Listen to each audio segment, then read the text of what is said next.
our real life story. That's Vernon, and I'm Mary. Thanks, Mary and Vernon. Now tell me, have you always lived in South Bristol? We have. Yes. Very different places. I was born and brought up in Tottenham. I was born and brought up in Headley Park, just at the bottom of St Peter's Rise, which in those days was Vel Lane. And it was our bungalow, which my grandfather owned, was surrounded by fields. And he in actual fact was a very Christian man. Fantastic. So just 1 or 2 years in South Bristol then. Lots and lots of stories to tell, so many things to talk about. But take me back to July the 4th, 2014. Mary, what do you remember from that day? I start off by remembering going to the hairdresser, our young friend Karen, and she comes to church now, and I couldn't park in my usual place. So I drove round, came back, and there was a space. I parked in it very well. I got out, I locked the doors, I folded in the mirrors, I listened, I started to walk across the road, and I heard a motorbike. That's the last thing I remember for 6 weeks. Sure. Well, in that case, Vernon, take up the story. What do you remember? Well, I was down for a hairdressing appointment at 4 o'clock, as Mary's was 3:30. Our friend Karen was going to cut my hair, and when I arrived, the road was very full of paramedic cars and an ambulance and lots of people. And I passed where the person was, who had obviously been involved in an accident, the people round, and I went into our friend, and she met me at the door, and she said, "Vernon, I'm sorry to say, that's Mary out there." And I went back into the round of the car, and to find Mary was dead in the road underneath the car, underneath a car that she'd been knocked into as she'd been knocked down by a motorbike. So take us into the next 6 weeks that Mary doesn't remember.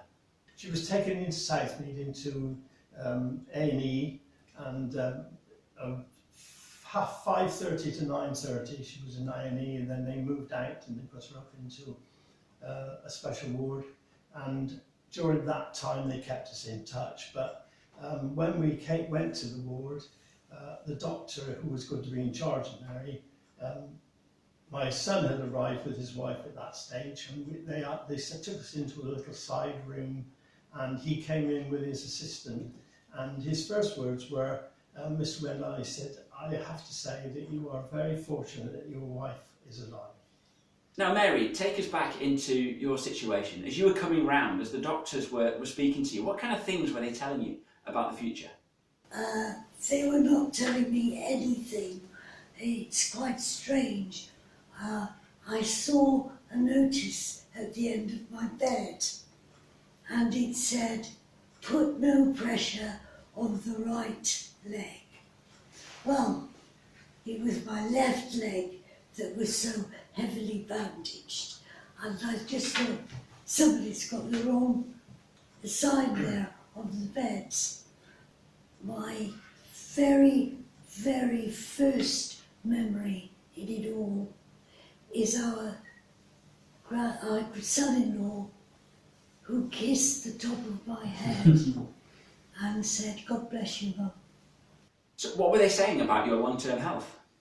Oh, they were saying it would go on, and they actually told us both that it was unlikely that I would ever walk. Right. It was very unlikely that I would ever talk. And it was very, very unlikely that I'd never be able to eat normally. I've had a nice breakfast. We're going to have a nice meal this evening. Wrong. Mary, that's fantastic. I walked out here. Yeah. Wrong. Now, all the way through, from the deep, deep lows to those really big highs, as the news was really good, what difference did it make that you knew and trusted and loved the Lord Jesus? What difference does it make that you were a Christian? It's tremendous. During that time, of course, there were low times, very low times, probably for both of us at that stage. But it was there in so many people and for all kinds of reasons. The one I particularly remember, apart from Annie the physio, who was great, is the speech therapy lady, and she worked on me in such a way, and somehow I knew they were carrying Jesus with them. It was strange. There was an amazing pastor who was known as Gillian, not Gillian, Gillian, and she would come to the ward. Well, as we moved on a few weeks, somebody would come and take me to the chapel on Sunday morning, and she was so uplifting in all that. I couldn't fail to believe he was there helping in all kinds of ways. Wonderful. Was it the same for you, Vernon? Yes, it was indeed. And I mean, the tremendous support from the church and the prayers and what was said. And there were lots of people that visited Mary during the period when she didn't know. Sure. No idea. It was superb, the support we had. And yes, family was there all the time. And it's a long way to Southmead, and it was a long walk. Well, it's a And long I lost 2 stone in weight, and I spent the last 6 years putting it all back on again. Well done. Fantastic. Vernon and Mary, thank you so much for sharing your real life story with us. One night, I dreamed I was walking along the beach with the Lord. Scenes from my life flashed across the sky. In each, I noticed footprints of the sand. During the lowest time of my life, I could see only one set of footprints.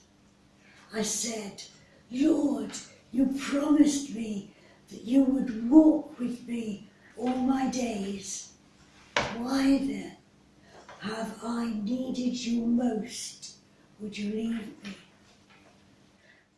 The Lord replied, my precious child, I love you and would never leave you. The times when you've seen only one set of footprints, that was when I carried you.